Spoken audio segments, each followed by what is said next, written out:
I keep telling kids,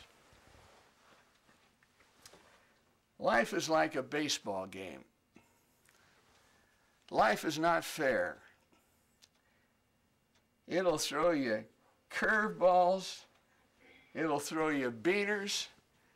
It'll throw you all kinds of sliders, everything. And I tell the kids, sometime during your life, life will try and knock you completely out of the box.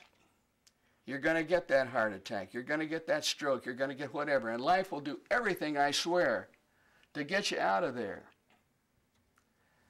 Now, what can you do? Well, you can just keep swinging. Every day. And once in a while, you'll get a hit.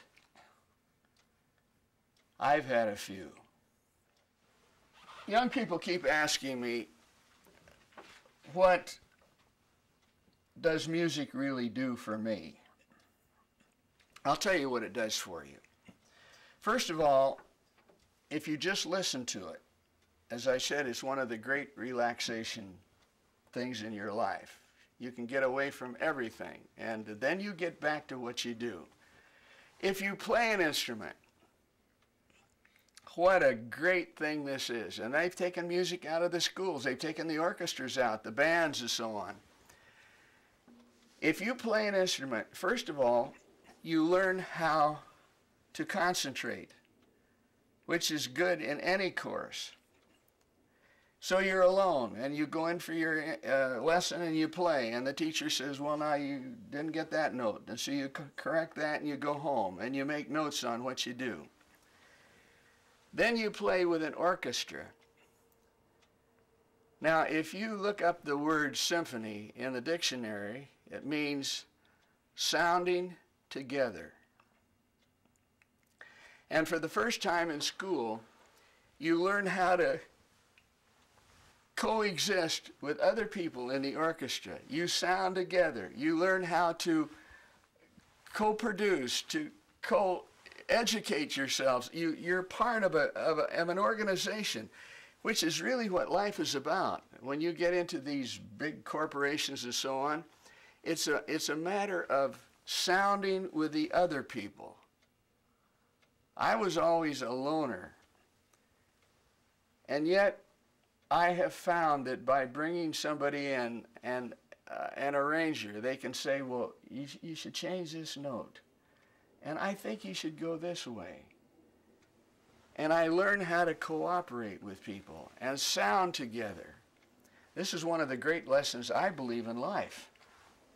Sounding together. Because we're in this world. God knows we're in this world with billions of people. And if we don't learn how to sound together, we in big trouble. One day I'll go in and everything will happen musically. But if I go in the next day and do the same thing, we try and make rules in life, about life. And boy, is that, I used to make notes every day about my music. What did I eat? Did I have sex last night? How much did I practice? And I would try and correlate that into some kind of a formula so that when I went before that audience, I was going to be at my very best. Well, it would work one or two times, and about the time I say, boy, I've got the idea. I see this in religion. People will go to a church and they will come to me and say, this is the only way to heaven. You got to join our church. We've got the way, the truth, and the light. And 2 years later, I'll see them in another church saying the same thing. That kind of freaks me out in life, because all I say is we've got to try and do the best we can in life with what we have, not what somebody else has. So I hope I made that clear. And you, again, sitting in that chair is so boring and so frustrating. I'd much rather turn on the TV and get some crazy thing going in the TV But you're a captive of it immediately. And when you turn on the radio, you're a captive and you have to listen to all those commercials. It takes you away from yourself. And that's pretty scary, because the most scary thing in life is yourself. And we all spend our life trying to figure out who we are, what we can do, what like the guy said, I went to England to find myself. He said, you know, when I got there, I wasn't there.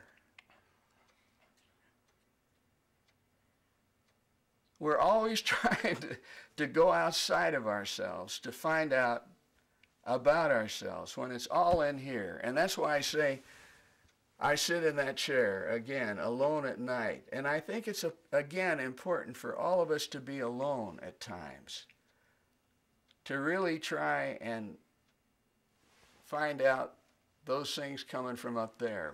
And they do. They really do. And that's why I believe in God.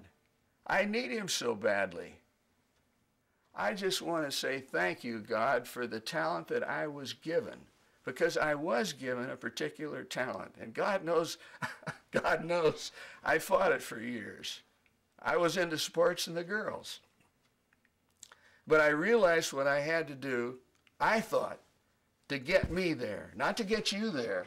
As I said, my mother was always taking me to concerts. I really enjoyed them. And we went to the World's Fair in Chicago in 1933. I was 9 years old. And sure enough, George Gershwin was playing his Rhapsody in Blue. Well, we went to that, and my mother had gotten some bad food at noon. And he got halfway through the Rhapsody in Blue, and she grabbed me and headed for the restroom. And I could hear it from a long ways, but I remember how he played. It was just amazing. And the only problem I made that day, or the only problem that my mother made, was she didn't take me to hear the Gum Sisters, who were also at the fair. Now, you don't know who the Gum Sisters are. That was Judy Garland and her sisters' first big performance at the Chicago 1933 World's Fair. And she stuck out so much from her sisters that it started a whole career. But I never got to see the Gum Sisters. But I kidded Judy about that years later. I said, boy, I blew it. And the producer came in and he said, Hoagy Carmichael just drove up in a big limousine. And I said, well, great, have him come in to the studio and so on. And I recorded some stuff, and then I went in and said hello to him. Now here is one of the most famous composers of that era. And he sat down with me and he said, Roger, he said, I came here for one reason. He said, I've written a song about Hawaii. And he said, I wonder if you would record it, because he said, they've turned me down on the movie. And he said, I wanted that movie worse than anything in the world. And he said, I haven't had a hit now for almost 15 years. And he played it for me, and it was a great song. And so I recorded it in my next album. But it had nothing to do with the movie and was not the hit song from the movie, the whole bit. That made me realize another thing. In my house, I have a carousel. I have a big painting of a carousel. And one of the big lessons I've learned in life is that when you're on that carousel, you may grab the brass ring, and all things come to you, and you think you're a big shot, and everybody is after you and everything else. And then the carousel starts going around again, and nothing happens, as it did with Hoagy.